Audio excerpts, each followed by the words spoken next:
si arguufan yeroo dhiira eeggachaa ture. Abjuu guyyaa guyyaa si keessa ta'a ture. Bareedduu koo sargee onnee koo gadi baate jaalalli kootu gana siif malee jiraatu. Biyyaadhaan siin jedha qalbii koo harka naaf kenni siin hawwamu lubbuu koo. Si malee tokkollee barbaadu si wajjin jiraachuun gammachuu kooti. Maaliin siif ta'uu danda'a si gammachiisuuf kutaa si eeguu si dinqisiisuuf garaa koo siif galee si ta'uu barbaadu si dhaabee jiraachuu danda'u yaa jaalallee kooti akka siin jedha qalbii koo harka naaf kenni siin hawwamu lubbuu koo.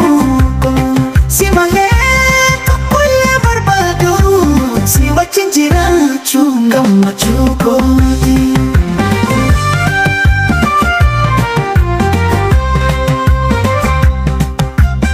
Yeroon siif ta'uu danda'a si gammachiisuuf kutaa si eeguu si dinqisiisuuf garaan koo siif galee si dhabuun barbaadu si dhaabee jiraachuu danda'u yaa jaalallee kooti akka siin jedha qalbii koo harka naaf kenni siin hawwamu lubbuu koo.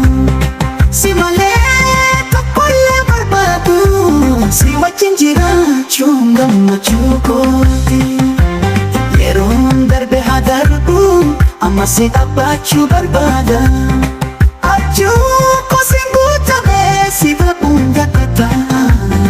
Siif na waadaa galee si miidhuu si wajjin jiraachuun siif jedhee jiraata lubbuu tootii akka siin jedha qalbii koo guyyaa fi halkan si yaaduun koo.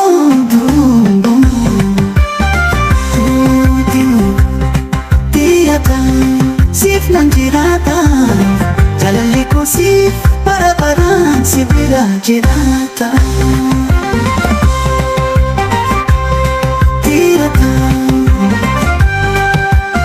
Si wajjin bara jireenya koo haa godhu jaalala koo siif nan kenna si malee ani hin jiraatu.